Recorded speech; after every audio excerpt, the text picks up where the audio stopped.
everybody, my name's Iman Al-Asadi. Welcome back to my YouTube channel. Today we're going to go ahead and start Chapter 8.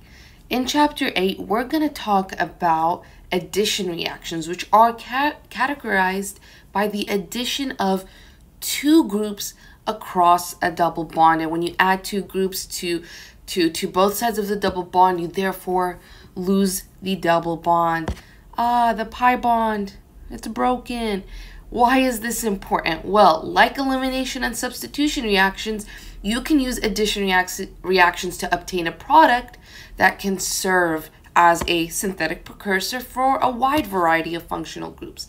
And you can actually manipulate starting materials to get products that can be useful in so many fields like pharmaceuticals or textiles.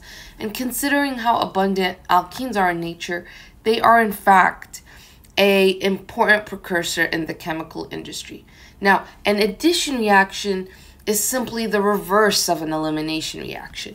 Addition reactions are favored at low temperatures, while elimination reactions are favored at high temperature, and the reason for this has to do with Gibbs free energy.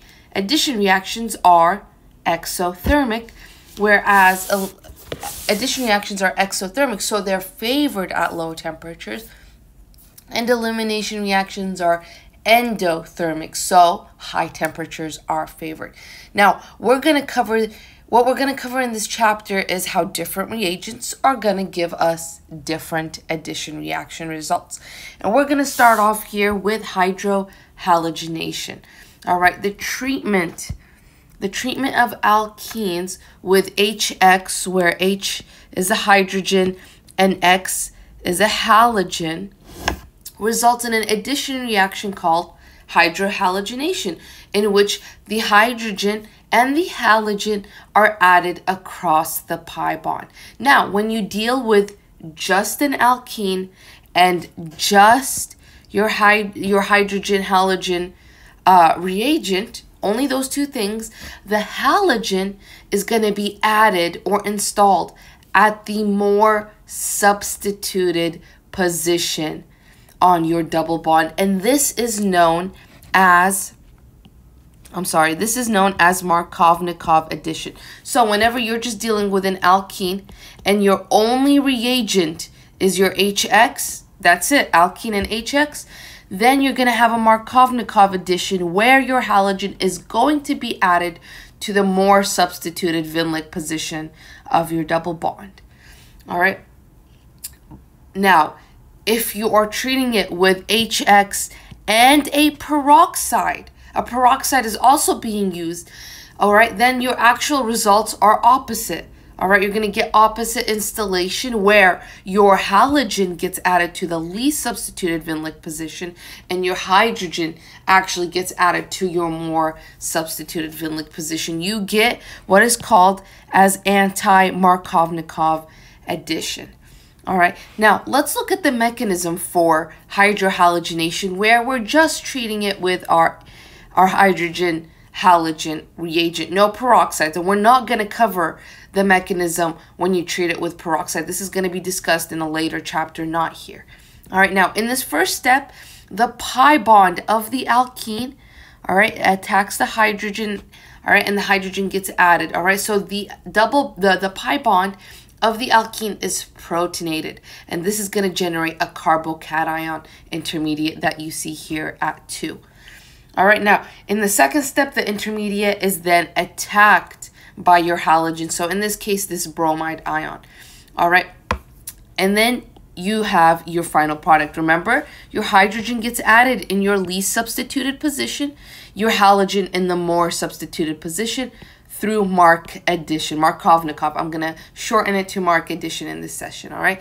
Now, that's because there's no peroxides here. If there was peroxides, it would be the opposite conclusion, okay?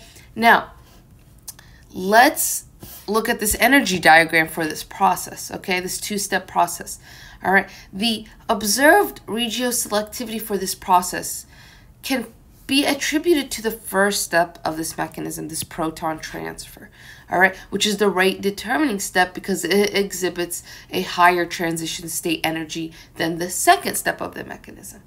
All right, now two things that you want to keep in mind, all right? You may have carbocation rearrangement after your first step, that proton transfer, right? After your proton transfer, remember, you form this carbocation intermediate, all right? And sometimes this carbocation intermediate can rearrange. So keep in mind that rearrangement is possible, all right? And that means you may get more than one product, all right? Now, also, if you form a chiral center, all right, at the end of this reaction, all right, you are going to get both enantiomers if you form a chiral center. So your products, you're going to get racemic products. All right, so let's do a couple of problems now. All right, let's look at this first problem. We have our alkene right here, right? This is our double bond, okay? And we have our reagent, HCl. All right, so that means you're going to add your hydrogen to your least substituted site. That's going to be our first step.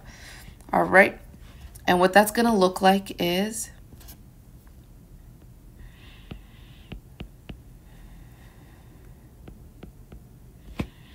like so. All right, fantastic. All right, you're gonna add your double bond's gonna attack and protonate. All right, you're gonna add your hydrogen to your least substituted place, your least substituted Vinlic position, which is gonna be this position right here. All right, now you have a carbocation here. This is secondary. All right, you want to pause, say, can carbocation rearrangement form? Well, actually, what you can do is you can get a hydride shift here. All right, you can get a hydride shift there. This is our hydrogen. And instead have a carbocation here, which is tertiary. Fantastic. Now, both of these are going to result in a product. All right, both of these are going to result in a product. All right, so your chlorine, what it can do is it can attack at this position to give you a product that looks like this. And I'm not going to draw the hydrogen here. Or it can attack this rearranged product. All right, and what you can get is a product that looks like this. And I'm not going to draw the hydrogen here. It's there, but I'm not going to draw it. All right, so you can get these two products. All right, we're going to call this product 1. We're going to call this product 2. All right, which one of these, all right, is going to be your more preferred product? All right, well, obviously, your more substituted product is going to be your major product here. All right, so that's an important thing to keep in mind. All right, fantastic. Let's do another practice problem. All right, here, our double bond's going to steal that hydrogen, get protonated. It's going to go to the least substituted Vinlic position, which is this position right here. All right, it's going to be this position right here. That's the least substituted Vinlic position, so our hydrogen gets added there. All right, so our hydrogen is here. Now we have our carbocation right here. Now this is already tertiary, so it's pretty stable. All right, we don't need to do carbocation rearrangement. All right, now our chlorine is going to come and attack at that position. All right, fantastic. And what we get is a product that looks like this. Fantastic. Now, I want to pause. I'm going to erase this really quickly. And we're going to pretend, all right, we're going to pretend, all right, that the reagents here is not just this hydrochloric acid, but also a peroxide. All right, peroxide means that the opposite installation is going to happen, anti-mark addition. That means your hydrogen actually goes to your more substituted position. Now that we have peroxide, then we better add our hydrogen to our more substituted position. So that means our hydrogen is going to be added right here. All right, our hydrogen is going to be added right there. And then our chlorine comes and attacks this position right here. All right, and what we get is a product that looks like this. All right, fantastic. So that's hydrohalogenation for you. Now we want to learn about 3 different methods for adding water. All right, so hydrogen and an alcohol group across a double bond. All right, these 3 methods are processes called hydration. And the first one we're going to talk about is this one, acid-catalyzed hydration. All right, so addition of water across a double bond in the presence of an acid is called a acid-catalyzed hydration. This happens through mark addition, Markovnikov addition. So the alcohol group goes to the more substituted Vinlic position, your hydrogen to the least substituted Vinlic position. All right, so keep that in mind. Now let's look at this mechanism. The first two steps of this mechanism are virtually identical to the mechanism for hydrohalogenation. All right, specifically the alkene first gets protonated to generate this carbocation intermediate. All right, that's then going to be attacked by a nucleophile, which is this water. However, all right, in this case, the attacking nucleophile is neutral rather than an anion like a chloride anion or a bromide anion that we saw in hydrohalogenation. All right, and therefore, what happens is a charged intermediate is generated. All right, look at this charged intermediate right here that is generated. This intermediate is called an oxonium ion. All right, let's write that down. Why? Because it exhibits an oxygen with a positive charge. And in order to remove this charge and form an electrically neutral product, which is what we want, the mechanism is going to conclude with a final proton transfer. All right, and so water comes in again and takes a hydrogen from this charged product. All right, and what we get at the end is we've installed this alcohol group on the more substituted Vinlic position. All right, and the hydrogen on the least substituted Vinlic position. And of course, we have lost our pi bond. Now, as far as this reaction goes, the more substituted the alkene, the slower the reaction.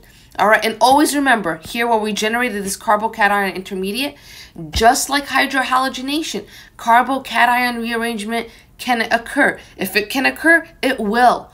All right, so make sure that you are considering that when you're drawing all the products for your acid-catalyzed hydration.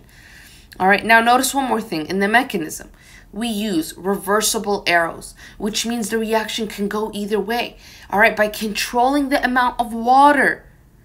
All right, by controlling the amount of water present, one side of the equilibrium can be favored over the other. This follows Le Chatelier's principle. All right, you covered this in Gen Chem, where we know the system is going to adjust to minimize any stress placed on the system. All right, now one more thing to keep in mind. When a chiral center is present in the final product, when it's formed, you're going to get enantiomers. All right, because product can be formed. It can be formed because it can be attacked from either side with equal likelihood. All right, so those are just a few notes to keep in mind in regards to acid-catalyzed hydration. Let's do a quick practice problem here.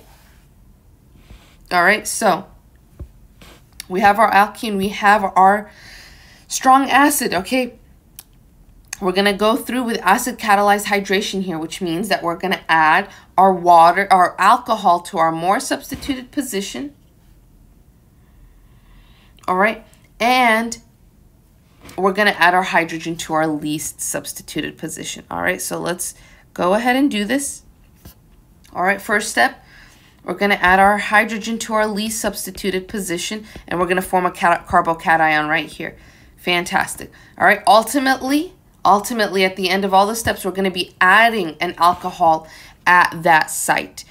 All right, and so what this means is we're going to get a product that looks like this. All right, now this is not a chiral center, so we're not going to get, all right, enantiomers or a race mixture as our products. This is our final product for our acid-catalyzed hydration. All right, fantastic. Now what we want to cover is oxymercuration, demarcation.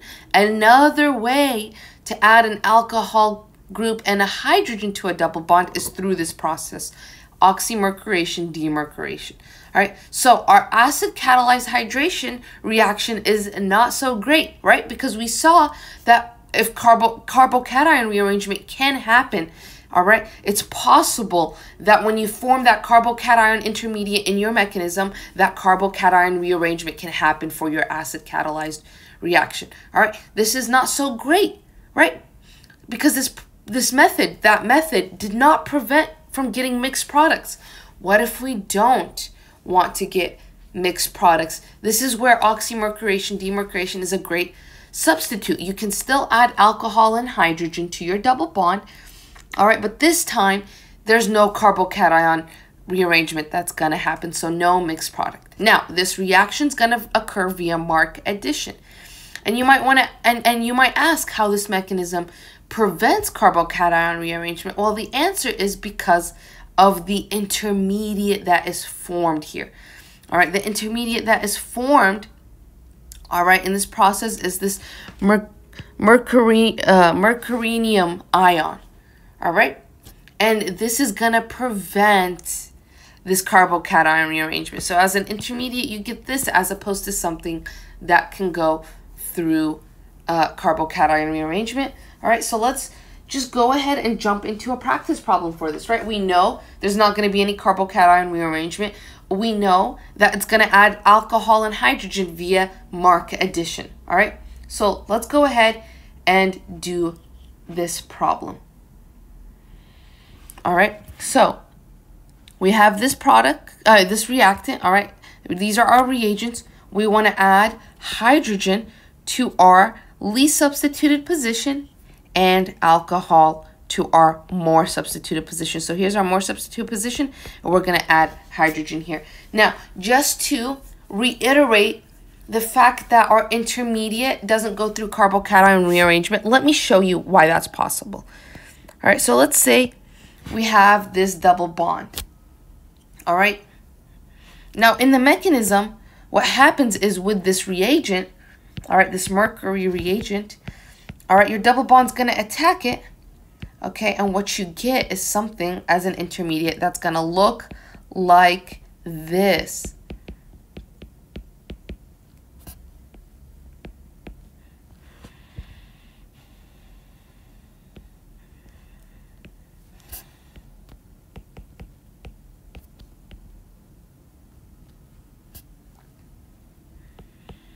All right, so this intermediate right here, this mercurinium ion, all right, that's formed through this first step here. All right, this is what prevents any carbocation rearrangement. So then your hydrogen can be added now to the least substituted position and your alcohol to the most substituted position without any carbocation rearrangement that occurs here to potentially cause any mixed products. All right, so acid-catalyzed hydration and oxymercuration, demarcation are both methods for adding hydrogen and alcohol to an alkene through mark addition. All right, we've covered this. Here's the summary for this. All right, there is one more reaction that adds hydrogen and alcohol to a double bond, but it does it through anti-mark addition, and this reaction is known as Hydroboration oxidation. All right, so this is a reaction that's going to add hydrogen and alcohol to a double bond, but it's going to do it through anti-mark addition. So that means your hydrogen gets added to your more substituted position, your alcohol to your least substituted position. Now, if you form one chiral center in this reaction, you're going to get both enantiomers as products, all right? But if you form two chiral centers, then what's going to happen is this thing called syn addition will occur to determine which enantiomer pair you get. All right, so with syn addition, the alcohol and the hydrogen are placed on the same face of the pi bond. All right, so let's do this. Let's look at this example really quickly. All right, here's an alkene that you want to use these reagents. These are the reagents for hydroboration oxidation. All right, that's going to add a hydrogen and an alcohol group anti-mark style. All right, so for this product right here, for this double bond, we're going to add our alcohol group to our least substituted position and our hydrogen here. Cool. We didn't form any chiral centers. There's no enantiomers produced here, or two chiral centers produced here for us to worry about enantiomer pairs and syn addition. All right, but let's look at this alkene here. All right, we want to add our hydrogen to our least substituted vinylic position. We want to add our alcohol to our least substituted vinylic position and our hydrogen to our more substituted vinylic position, right? Because this is going to proceed through anti-mark addition. All right, so our more substituted valent position is going to be this one. So we're going to add our hydrogen here, and we're going to add our alcohol here. All right, the problem here is when we do that, when we add our hydrogen here and our alcohol here, we have a chiral center here, and then we formed a chiral center here. So we have two chiral centers. So what we have to keep in mind is this hydrogen and alcohol group are going to be added on the same phase of that double bond. So they're both either going to be on wedges or they're both going to be on dashes. And you're actually going to get both of these syn addition products. You're going to get both of these enantiomers as products. All right. Now, the mechanism for this reaction is involved, but we're going to break it down in regards to the main steps here. All right. This first step, all right, borane is attacked by a pi bond, and that triggers a simultaneous hydride shift. And the point of this mechanism part is to show you that this BH2 group, all right, is installed at the least substituted position, and this is going to be ultimately replaced with the alcohol group, leading to that anti-mark addition property that we see. All right. So why does this happen? Again, well, for hydroboration, there's an electronic consideration during the attack and a hydride shift that results in a partial positive charge formation that we want to keep at the more substituted position. So BH2 ends up at the least substituted position, and this is the position that the alcohol will replace. Now, another consideration is the steric effect. All right, the transition state will be less crowded and allows BH2 to be at the least substituted position. Now, the oxidation process will follow. We follow this through a proton transfer, nucleophilic attack, rearrangement, nucleophilic attack, loss of a leaving group, and a final proton transfer.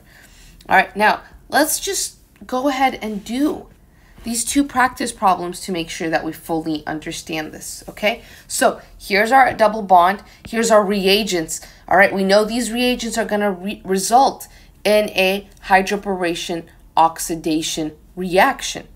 All right, hydroboration oxidation reaction.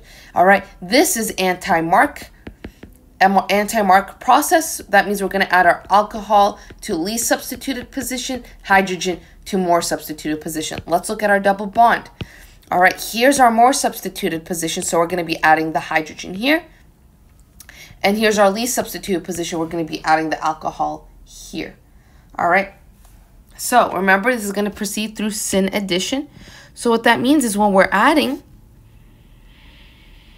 the hydrogen, all right, and we're forming a chiral center here in this molecule, our hydrogen and alcohol have to both be on the same phase. So if our hydrogen's on a dash, our alcohol is going to be on a dash. All right, and of course, you're going to get the enantiomer pair as well. Let me draw this better on this side.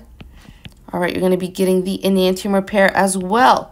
All right, where the hydrogen is on the wedge and the alcohol is also on the wedge. So you're going to get both enantiomers here as products. Even if you didn't form two chiral centers here, I mean, you did form two chiral centers here, which is why you have to keep the syn addition in mind. All right, this proceeds through syn addition, especially when you have two chiral centers. Let's do this other example problem. All right, again, double bond reagents of hydroboration oxidation. We're going to be adding our hydrogen to the more substituted position and our alcohol to our least substituted position. All right. Now, what happens here, okay, is you're forming a chiral center right here in your molecule. All right. Now, you still want to go ahead and draw this properly. All right, where your alcohol group is being added right here. All right, and you get the enantiomer pair, of course. All right, one chiral center. You don't necessarily have to worry about drawing, of course, this syn addition because there's only one chiral center. All right, this is not a chiral center here. All right, so you're going to just draw this, and of course, you're going to get the enantiomer pair, which, by the way, is going to look like this. All right, fantastic. All right, now we want to move on and discuss another addition reaction called catalytic hydration. This involves the addition of molecular hydrogen across a double bond in the presence of a metal catalyst. And the metal catalyst serves to break molecular hydrogen so that a hydrogen can be added to each side of the double bond. Now, if you only have one chiral center, you're going to get enantiomers as products. In the case of two chiral centers, remember, hydrogens here is going to be added via syn addition, and you're going to get a specific enantiomer pair as a product. Now, in the case of symmetry, be careful with meso compounds. All right. So again, catalytic hydrogen, you're going to be adding H2 in the presence of a metal catalyst so that it can break down your H2 and you can add a hydrogen to both sides of this product. Now, look at this. You're forming two chiral centers. All right, you're forming two chiral centers, which means that you have to keep the fact that this catalytic hydrogen reaction is going to occur through syn addition.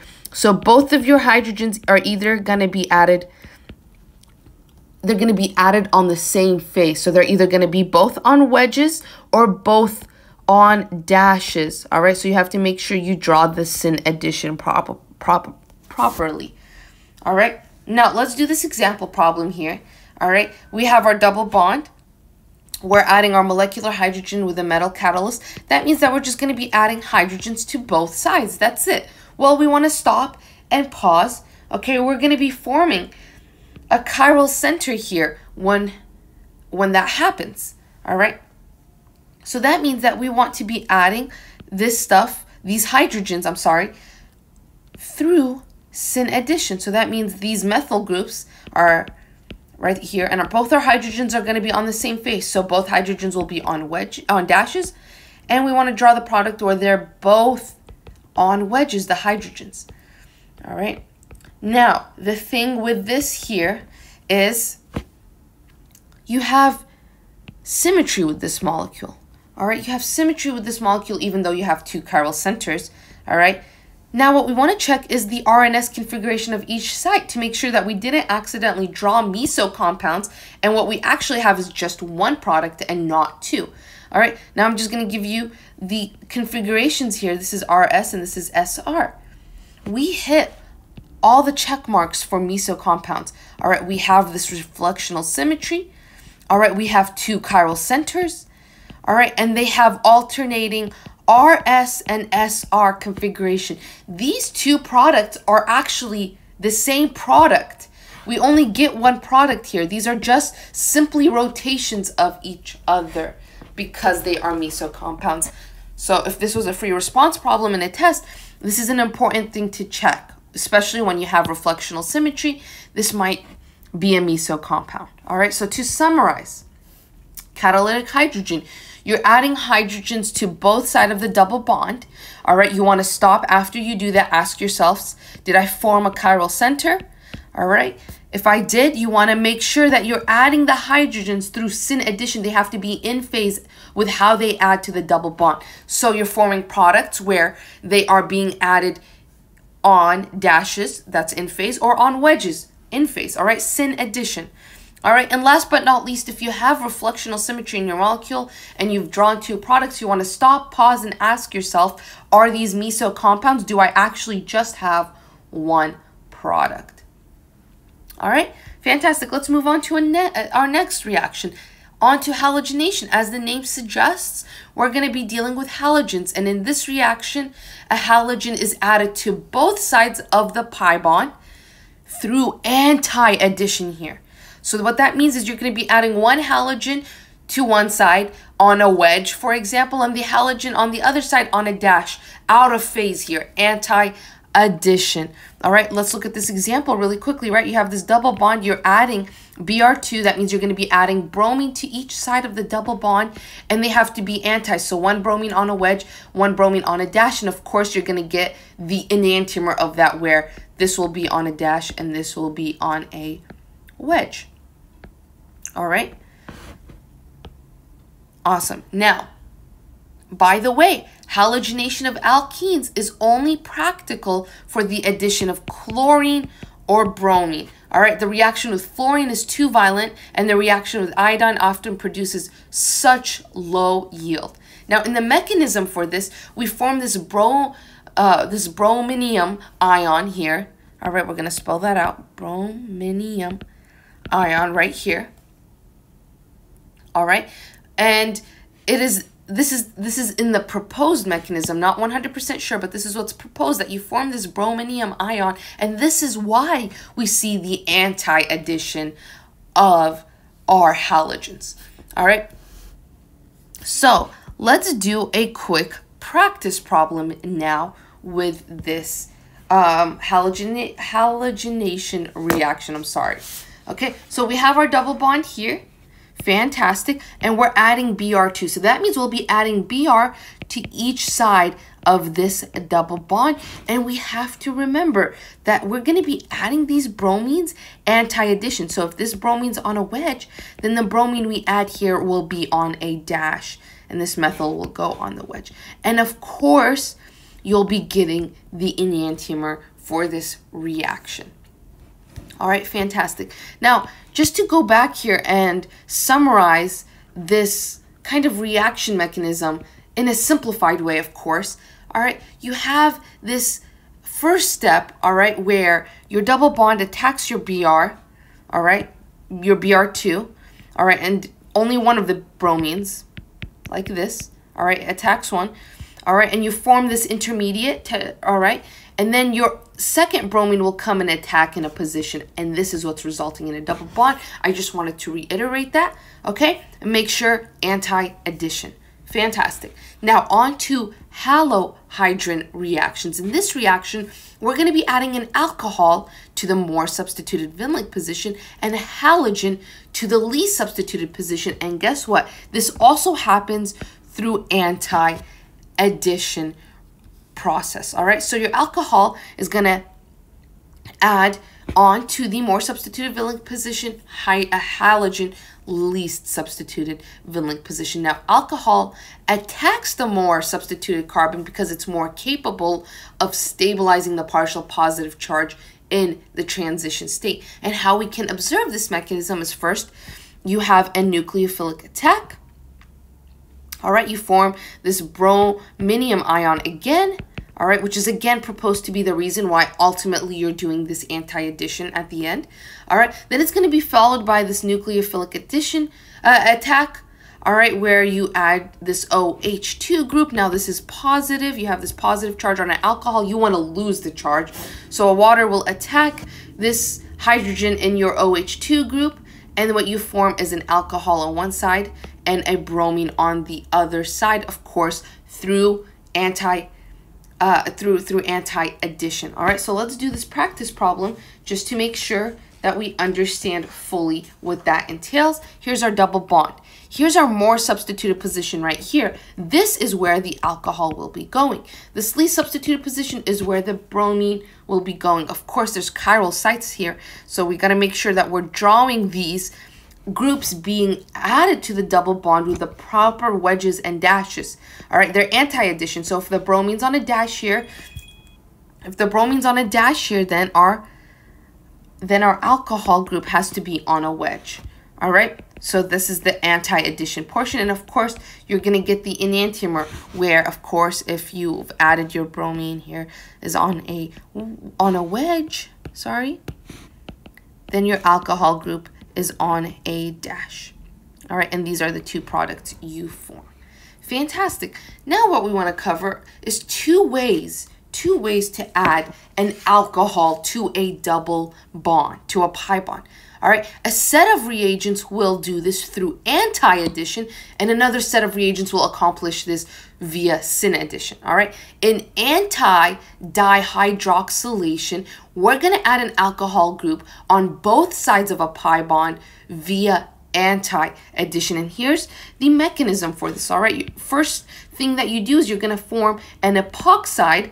All right, and it's this epoxide that's going to contribute to the fact that your two alcohol groups ultimately will be added via anti-addition. All right, the epoxide is kind of like a brominium ion. All right, it can be attacked by water from the backside, all right, and the SN2 backside attack explains the outcome, this anti-addition, all right. Now, with the epoxide, you're going to go through a proton transfer, all right, you're going to get this OH group on here, and then a nucleophilic attack, all right, which this water is going to function as a nucleophilic attack the protonated epoxide in an SN2 reaction. You have this alcohol group on one side and this water on the other side. This has a charge. We want to get rid of the charge, and this final proton transfer will accomplish just that. All right. Oops, I'm sorry. Now, let's do a practice problem for anti-dihydroxylation. All right, we want to do a practice problem quickly here where we're going to be adding, okay, waters to both sides of the double bond, right? But remember, through anti-addition. So what that means, all right, is we're going to have alcohol here and an alcohol here. All right, fantastic. And of course, you're going to be getting the enantiomer of this as well.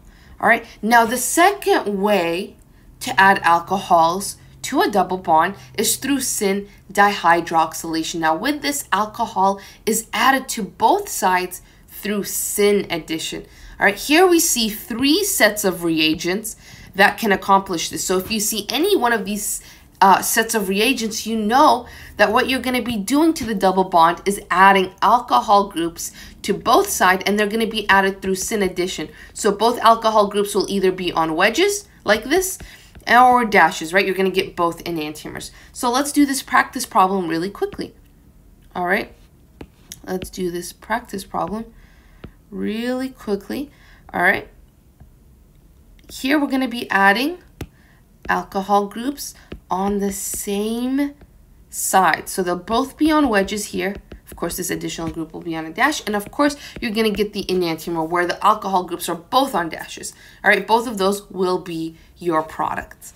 All right, now last but not least, for terms of reactions that we're going to be talking about in this chapter, addition reactions, is this oxidative cleavage reaction. All right, here your reagents, all right, the set of reagents will cut a double bond, all right, completely cleaving it. They're going to cut right through it, and to fix the sore ends, if you will, that were cut off, we're going to be adding our oxygen band-aids, all right? This is how I like to think of it. This set of reagents is going to cut your double bond, all right? And when you cut this double bond, all right,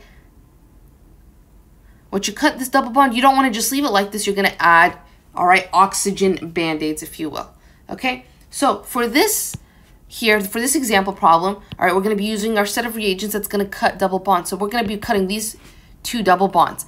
For this first site right here, all right, if you cut it, what you're going to be forming, all right, is this portion, right? If you cut this in half, look at that. I'm just copying it. We're going to add our oxygen right there. All right, now for this other side of it, all right, we're going to also be adding an oxygen. All right, but it's going to be cleaved somewhere else again. All right, it's going to be cleaved right here, so we have to draw. All right, this double bond is broken, and we're going to add an oxygen to the end. And the same thing goes for this end right here. All right, let me draw this just slightly better.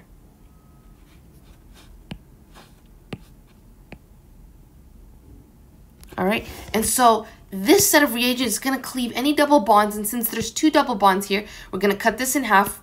All right, that's exactly what we did. We added oxygens on both ends. All right, and same goes for this double bond. We cut it in half, all right, and we added oxygens on both ends. And this is how you're going to proceed with oxidative cleavage reactions. All right, fantastic. Now we want to look at this. All right, we're going to just summarize everything we've learned by predicting the product of every single one of these reactions. All right, for A, we have our alkene here, and this set of reagents is going to result in hydroboration oxidation. All right, so we're going to write that down. All right, so this is important for you to become very well acquainted with these reagents, so you know when you look at it exactly what is occurring here. This is the set of reagents we learned for hydroboration oxidation. That means we're going to be adding a hydrogen and an alcohol group to the double bond. We're going to be adding it through anti-addition. All right, we're going to be adding it through anti-mark addition. Sorry, anti-mark. I forgot to write mark. addition. All right, and if it's chiral, we have to keep in mind that'll be added through syn addition here. Okay, so double bond, we're going to be adding the hydrogen to the more substituted position, alcohol group to the least substituted side of the position, right? Because anti-mark. What that means is we're going to get a product that looks like this, and that is it. All right, now let's look at B, our set of reagents. This is catalytic hydrogenation. That means we're just adding hydrogens to both sides of those double bonds. Hydrogen here, hydrogen here. We form one chiral center here, so that means we get both enantiomers as products. All right, that means we're getting enantiomers as products. All right, now of course, all right, we're adding the hydrogens through syn addition here, obviously. All right, we're gonna get both enantiomers for this. All right, let's do C. All right, C, our set of reagents here is for anti-dihydroxylation. What that means is we're going to be adding alcohol groups to both sides. All right, we're going to write this down, anti-dihydroxylation reaction. All right, we're going to be adding 2 alcohol groups through anti-addition. Addition, man, I can't spell. Addition. Cool beans. All right. So, anti-addition, let's keep this in mind. We're going to draw this out like this. All right, and then what we have is we're adding alcohols here to both sides. Anti-addition, all right? So, if one is on a wedge, the other is on a dash. Okay, keep that in mind. And of course, we have to write that we get the enantiomer of this, where the alcohol here is on a dash and on a wedge here. Fantastic. I am going to leave D for you to try to figure out. I'll give you a hint. All right, it's going to proceed through syn dihydroxylation. So try to go ahead and figure that out. We're going to move into 2 more problems here, all right? As further practice, we're going to identify the reagents we would use to accomplish each one of the following reactions, all right? So this is a little bit of practice for synthesis, all right? So we're starting here with a chlorine here, and we ultimately want to move it right there. All right, so in order to do this process, to move functional groups like this, right, we stated this in the beginning, what we want to do is go ahead and form a double bond there. All right, so to form a double bond there, we have to first have an elimination reaction, right? We have our alkyl halide here. We know how to do an elimination reaction here. All right, this can proceed through elimination reaction. We can use something like methoxide, sodium methoxide here. We can even use something like sodium hydride here, where we can form our double bond right here as our primary double bond, all right, through E2 reaction. All right, so with this set of reagents, what we're going to do is we're going to form a double bond right here. Fantastic. And now what we can do ultimately is add our hydrochloric acid. All right, no peroxides. Why? Because we want our chlorine to be added to the more substituted Vinlic position. No peroxides. All right, and ultimately we'll get our chlorine added here. All right, fantastic. I'm going to leave B for you to try to figure out as well. All right, we're moving our alcohol group here as well. All right, so you want to keep in mind how that could possibly be done. All right, if you have any questions or you want me to work through more problems, please just let me know in the comments below. I can always, create a quick problem set and make a video simply on just doing more practice problems if needed. Other than that, good luck, happy studying, and have a great day.